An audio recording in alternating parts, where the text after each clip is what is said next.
بسم الله الرحمن الرحيم الحمد لله رب العالمين وصلى الله وسلم وبارك على المبعوث رحمة للعالمين نبينا محمد وعلى آله وصحبه أجمعين أما بعد السلام عليكم ورحمة الله وبركاته. We move on to a new chapter in Umdatul Ahkam, and this chapter deals with oaths and vows. So we're through with the punishment and we're through with the prescribed punishment, al-hudud. We move on to something different. Oaths and vows. Al-ayman wal-nudhur. So al-yamin, when I say wallahi, I will do this or I will not do that. This is oath. And vow is when I say that if Allah cures my son, I will slaughter a sheep and give it to the poor. So this is nadhr. What is the ruling of both? This is inshallah what we will try to go through. So the first hadith, hadith number 357, who will read that for us? Yes, Akhi. Narrated Abdurrahman bin Samurah radiyallahu an. The Prophet sallallahu alaihi wasallam said, O Abdurrahman bin Samurah, do not seek to be a ruler, because if you ask for it and awarded it, you will be left on your own without the support of Allah. But if you are given it without asking for it, then you will be helped in it by Allah. And whenever you take an oath and later you find that something else is better than it, then make expiation for your oath and do the better one. Okay, hadith number 358. Yes, sir. Narrated Abu Musa al-Ashari radiallahu anh, the Prophet sallallahu alaihi wasallam said, by Allah, Allah is willing if ever I take an oath to do something and later on I find something else better than the first, then I do the better one and give expiation for the other oath. Very well. Now the hadith of Abdurrahman ibn Samurah, what is related to our topic is the second part. But the first part is also important, where the Prophet ﷺ tells him that do not ask to become a ruler or to assume a public position.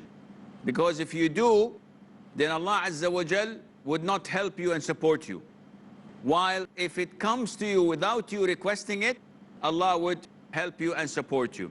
In another hadith, the Prophet said, ﷺ, when one of his companions said, O Prophet of Allah, make me a ruler on that country. He said that we do not give it to those who ask for it.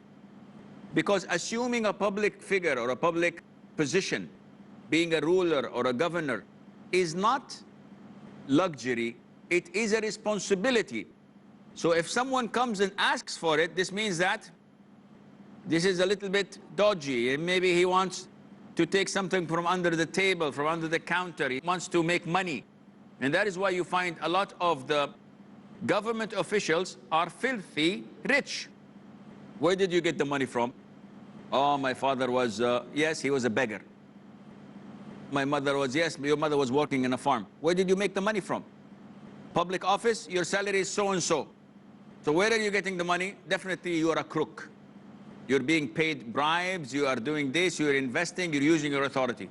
So the Prophet says, this is a responsibility you should not try to get. If it comes to you without asking, then Allah will help you. The Prophet said, والسلام, that as an instruction to his companion, whenever you swear to do or not to do something, and you see something better, then give an expiation and fulfill or do what you think is best. And the second hadith of Abu Musa is the same. But here it's not an instruction, here is the Prophet is talking about himself. Now, before moving on, let us take it in a nutshell. Oaths can only be by Allah's names and attributes. Understood? You cannot say, by my honor, by my father's head, I swear by the Prophet ﷺ. All of this is forbidden. Now, what you make an oath on, it's either something in the past or something in the future. So what is in the past, it's either about an incident that happened or an incident that would make you gain money. So let's talk about something in the past.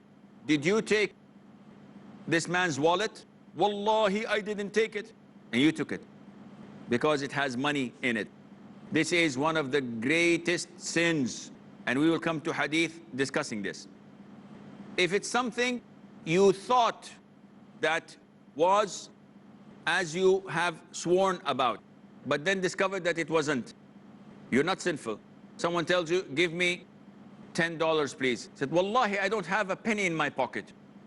And you take your wallet and you find that there is $20. To your recollection that you, seriously, you did not have any. But then you remembered, so it's something that you forgot. Are you sinful? You're not sinful. Now, do I pay expiation? Do I do kafarat al-yameen? The answer is no. Kafarat al-yameen, the expiation is only for things in the future. So if someone said, did you go to Ali's house yesterday? So wallahi, wallahi, wallahi, I didn't go. And you're lying. And then they discovered that you were lying. Are you supposed to give kafara or expiation? The answer is no, because this happened in the past. The kafara is only as mentioned in the two hadiths. If something took place, or if you want to do something in the future, or not do it, by saying, Wallahi, I will not go to Ali's house tomorrow for lunch. And then they tell you, but Ali is doing shrimps and fish, and he's doing this beautiful meal you like. Oh my God, what have I done? What to do? I want to go and have lunch. There's no problem. The Prophet tells you, alayhi salam, whenever I swear not to do or to do something, then I see something better. What is better than not going? Going.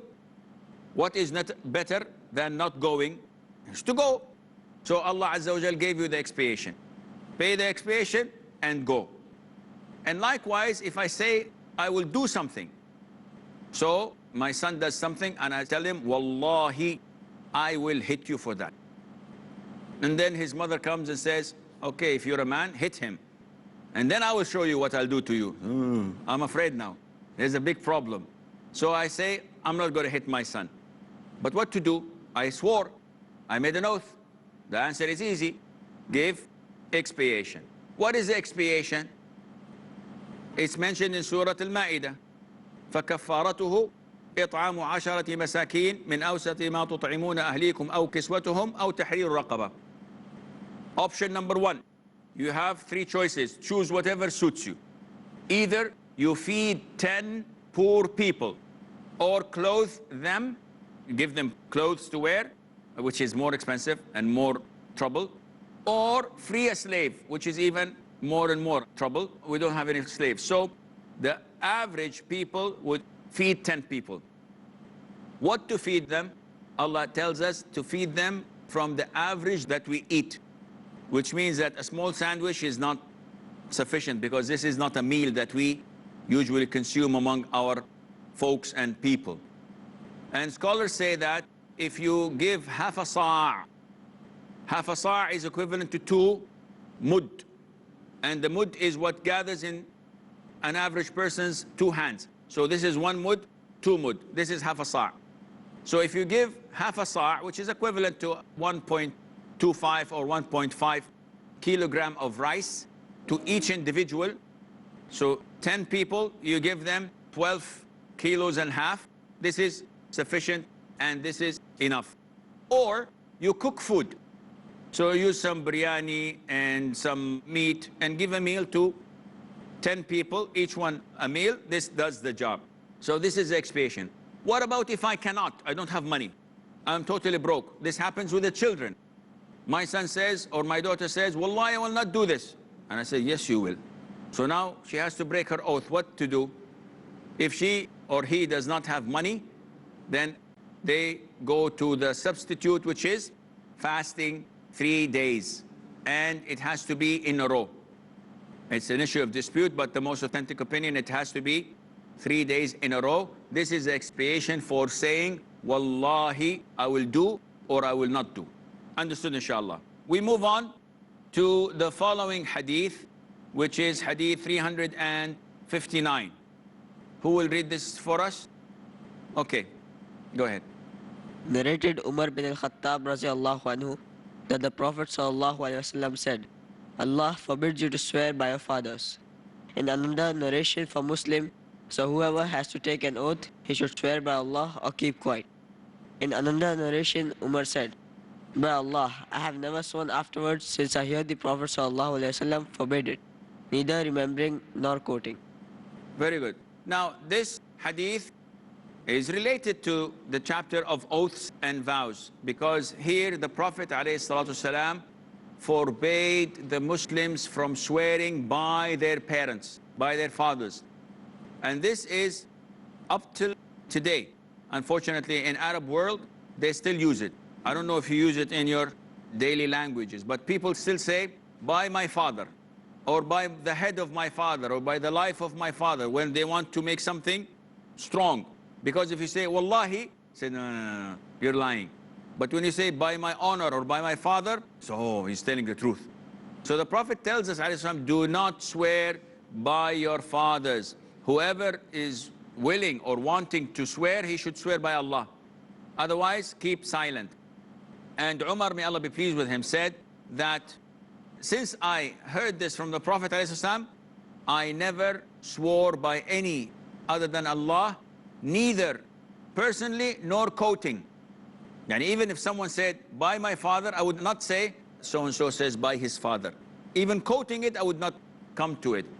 What is the ruling on swearing by the fathers? What is it? Is it haram? Is it shirk? Is it anything of this sort? It depends. It can be major and it can be minor. How do we know? This is what we'll find after the break, so stay tuned.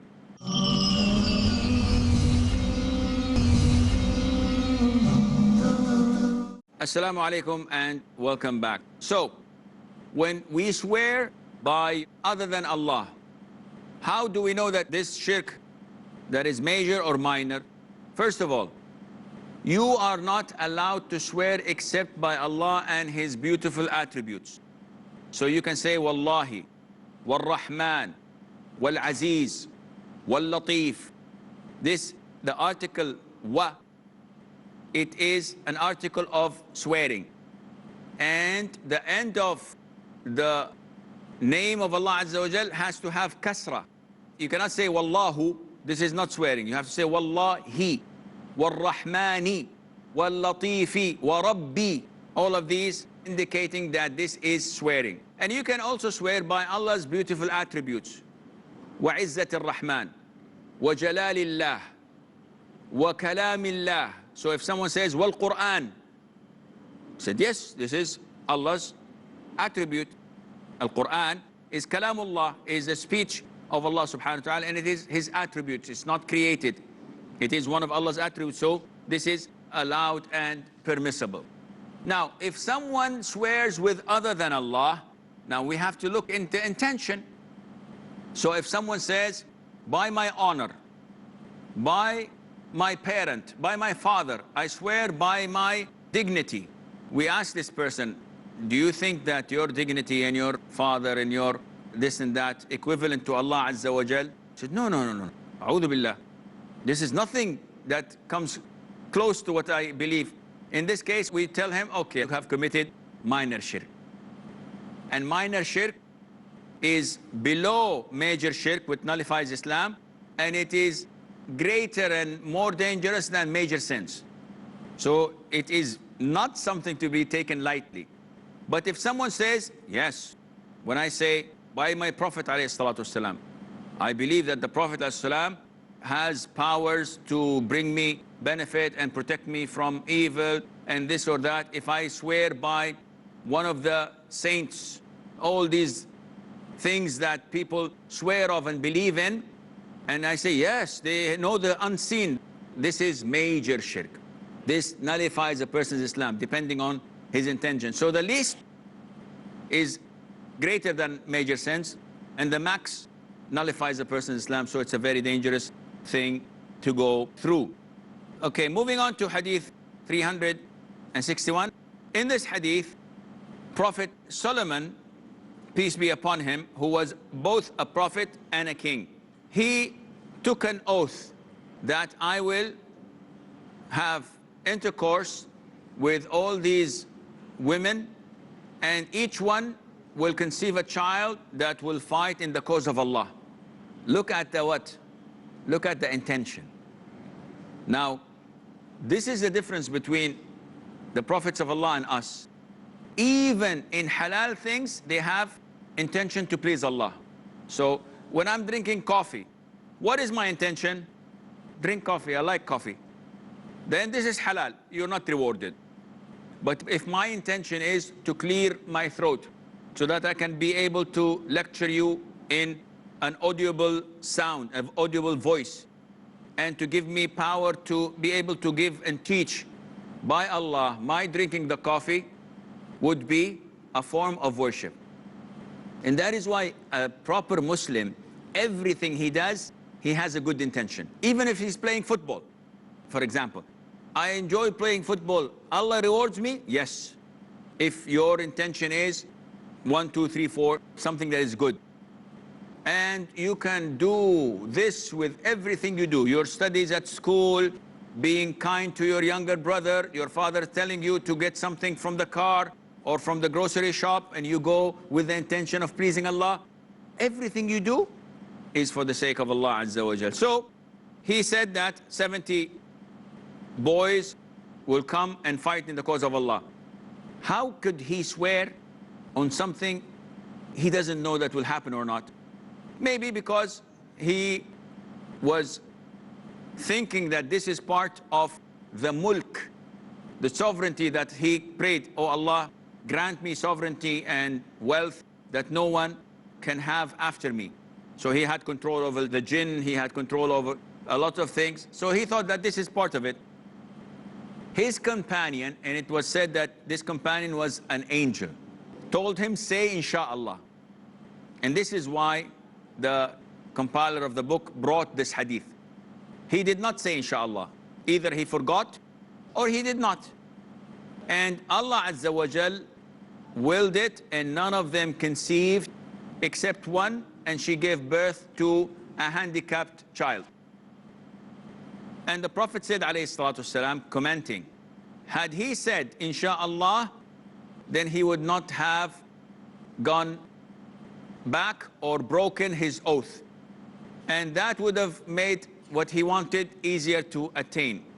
Now, this is in Arabic called al-istithna, exception. What is meant by exception? If I say that I will give all of you $10 each, Insha'Allah, meaning that if Allah is willing, which means that if Allah does not will it, I will not give it. This exception, this istithna, saves you when you say an oath. So if I say, Wallahi, I will hit you Insha'Allah, and then I don't hit you. Or I say, Wallahi, I will give you 1,000 euros, Insha'Allah, and I don't give you. Do I have to expiate my oath? No. Why? Because I made an exception. And this goes in everything. If you don't do it, then Allah Azza wa Jal would not hold you accountable, and you do not have to pay expiation. But scholars say that this has to be connected. Meaning, if I say to someone, Wallahi, I will give you $100, and then I go to the bathroom, take a shower, and have a phone call, and after a half an hour, I come to him and say, Insha'Allah.